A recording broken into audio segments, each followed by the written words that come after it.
Avant de démarrer cette vidéo, n'oubliez pas de me soutenir en likant ou vous abonnant, tout en laissant votre avis en commentaire. Et ce qui est très important, c'est de regarder la vidéo entièrement afin de m'aider sur mon référencement par rapport à YouTube. Pour vous, ce n'est peut-être pas grand chose, mais ça pourrait récompenser mon travail effectué afin de vous satisfaire sur différentes vidéos que je peux vous proposer. Par ailleurs, si vous souhaitez avoir encore plus d'informations sur vos œuvres préférées, un manga, un animé comme Dragon Ball, Boruto ou encore même SNK, n'hésitez pas à rejoindre mon serveur Discord Manga News. Vous pourrez trouver tout type d'informations qui pourraient vous intéresser. Sur ce, je vous souhaite une excellente vidéo. Salut les KT, on se retrouve pour parler de l'épisode 24 de SNK qui mettait en avant une alliance entre les soldats eldiens, notamment Armin, Mikasa et leurs compagnons, avec les soldats de Mar pour faire face à Eren afin de sauver le monde.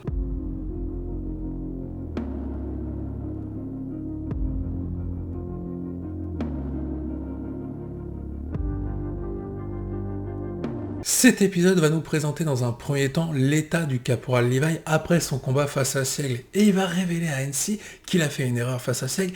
Il ne pensait pas que ce dernier était capable d'aller jusqu'au bout, limite à se sacrifier pour atteindre ses objectifs, quitte à perdre la vie. Et ça a été l'erreur de caporal Levi qui a fait perdre son propre combat, et on peut voir qu'il est vraiment amoché. Il a perdu 2 doigts, on voit que son œil il n'y en a plus qu'un, on voit qu'il s'est fait recoudre par Hensi. Il est vraiment dans un sale état et il semble avoir du mal à marcher, puisque pour se faire transporter, ils ont besoin d'une charrette. Donc Hensi prend la charrette et pousse notre petit Levi dans un sale état. D'ailleurs, pendant que Levi est en train de se reposer suite à ses blessures, on peut voir que Hensi élimine un à un tous les poursuivants qui voulaient retrouver Levi et Hensi, et on peut voir que pendant qu'elle les abat, Hensi est en train de pleurer car elle regrette de faire ce qu'elle fait, mais elle est obligée de le faire car au vu de la situation, elle n'a pas le choix et il faut trouver des solutions, des actions à faire pour sauver le monde face à Eren et surtout le pouvoir du grand terrassement lié au titan originel. La suite de cet épisode va reprendre la fin de l'épisode 23 avec l'alliance Levi, Hensi et les soldats de Mar, Pik, Magat et leurs compagnons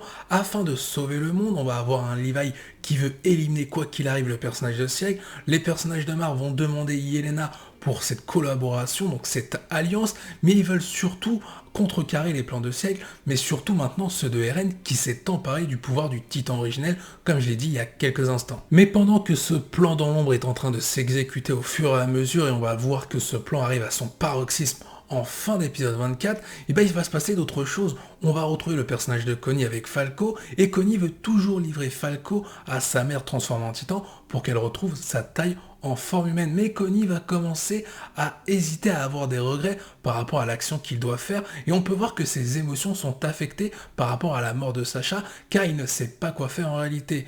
Mais avant de passer à l'acte, car Connie était sur le point de réellement livrer Falco à sa mère, Armin intervient avec Gabi pour tenter de sauver Falco, et là moi j'y ai vraiment cru, j'ai été pris dans l'épisode, j'ai cru qu'Armin allait se sacrifier en se jetant, c'était le cas, il s'est jeté dans la gueule de la mère de Connie. Heureusement, le personnage de Connie va retrouver la raison et sauver Armin avant que celui-ci se sacrifie pour sauver Falco et surtout donner bonne conscience au personnage de Connie. Mais ça, cet événement-là est passé un petit peu trop vite. Je trouve que les actions de Connie ont été trop vite pardonnées, mais après, au vu de la situation, je pense qu'il faut pardonner au plus vite car il y a des enjeux beaucoup plus importants. On se retrouve donc avec un quatuor Falco, Armin, Gabi et Connie, mais ce quatuor va se transformer en équipe de 5 car ils vont retrouver très rapidement le personnage d'Annie qui n'est donc plus sous cette emprise de cristallisation. On l'avait découvert à la fin de l'épisode 22 et on avait eu le droit à un développement sur son passé dans l'épisode 23.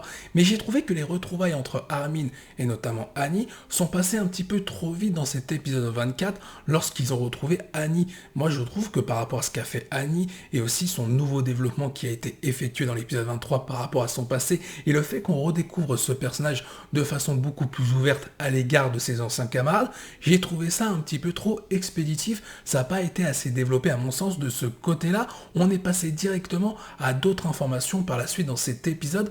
Malgré ça, je peux comprendre car encore une fois, il y a d'autres enjeux à exploiter. Pour rajouter un petit truc, je trouve même que la relation entre Annie et Hitch a été un tout petit peu détruite par rapport à ce qu'avait proposé l'épisode 23 sur le développement du passé de Annie, mais de sa relation avec le personnage de Hitch. Là, dans l'épisode 24, ça a été expédié très rapidement, notamment les au revoir entre guillemets par lettre d'Annie envers le personnage de Hit. Ça aussi, c'était un tout petit peu décevant au niveau du scénario. La deuxième partie de l'épisode 24 va s'enchaîner très vite. On va retrouver l'Empire Eldien, représenté par Frog, en train de proclamer leur domination et surtout en train d'exécuter les derniers pro-Jaeger qui sont contre au final leur vision par rapport à leur empire. Mais Jean ne l'entend pas de cette oreille. Frog va se rendre compte un petit peu trop tard qu'il va se faire trahir par Jean ainsi que de ses anciens camarades. Et c'est là qu'on va voir que le plan en réalité qui était dans l'ombre de la part de NC et de cette alliance avec les soldats de Mar est en train de s'effectuer car Jean depuis le début est dans la combine pour renverser un petit peu l'Empire Eldien afin de sauver le monde. On peut voir l'alliance qui se met en œuvre à la fin avec Gabi, Armin, Mikasa, Jean, avec le personnage de Reiner, tout ça un petit peu orchestré par NC, le titan charrette, Pic ou encore Magat. Honnêtement, en soi, le scénario de l'épisode 24 est plutôt bon, il y a beaucoup de retournements de situation, des alliances dans l'ombre qui sont en train de se créer, avec des plans venant de ces alliances en train de s'exécuter afin de renverser l'Empire Eldien, et donc cette menace qui est en train d'avoir lieu depuis l'exécution du plan de Eren, c'est-à-dire utiliser le pouvoir du grand terrassement via son titan originel. Donc c'est plutôt bien mis en avant, c'est-à-dire qu'on voit vraiment des alliances qui n'auraient pas pu se créer il y a quelques épisodes en train de se créer depuis l'épisode précédent entre les soldats eldiens et les soldats de Mar, alors qu'il y a encore 3 épisodes, ils se faisaient la guerre. C'est plutôt bien mis en valeur ce type d'enjeux-là, qui sont les enjeux les plus importants de l'œuvre de SNK au final. Mais tout ce qui va être enjeu secondaire, je pense notamment le développement du personnage de Annie ou encore celui du personnage de Connie, ça a été exécuté trop rapidement à mon goût. La note du scénario pour l'épisode 24 sera une note de 8 sur 10.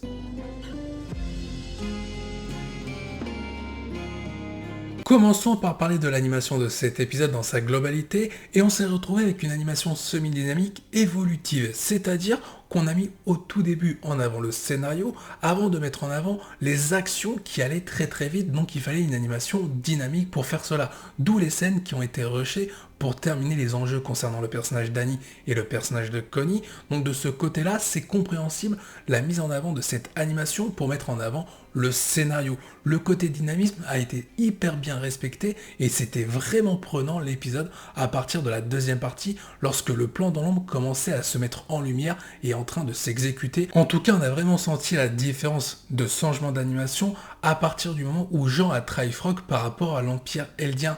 On voyait vraiment une animation beaucoup plus fluide pour rendre l'action beaucoup plus rapide afin de mettre en avant la rébellion et l'alliance des soldats eldiens avec les soldats de Mar pour sauver le monde. Et ça a été très bien réalisé. Je mets la note de 9,5 sur 10. Pour ce qui est des OST, alors c'est vrai que ça fait quelques temps que je tape sur l'anime SNK parce que des fois il y a des épisodes où ça manque d'OST pour appuyer certaines scènes.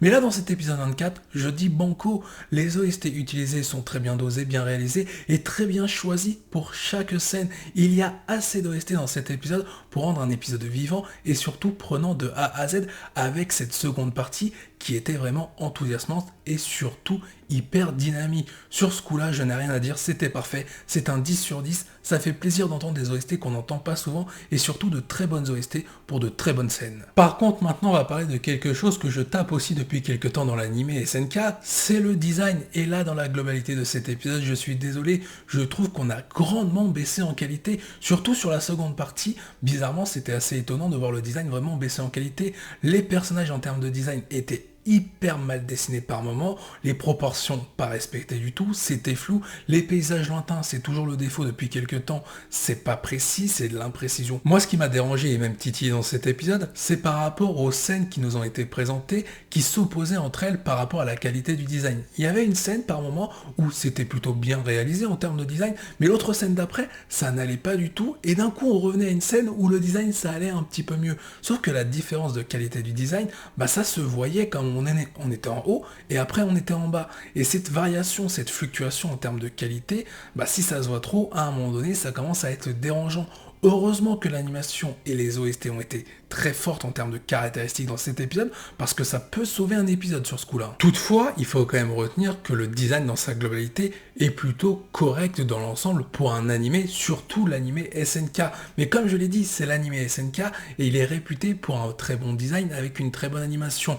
L'animation tient la route, il n'y a pas de souci, mais le design commence à baisser fortement en qualité. Mais par rapport à d'autres animés, le design est plutôt correct, voire très bon. Sur ça, il ne faut pas critiquer au maximum non plus. Pour donner une note au design global de cet épisode, ce sera la note de 6,5 sur 10.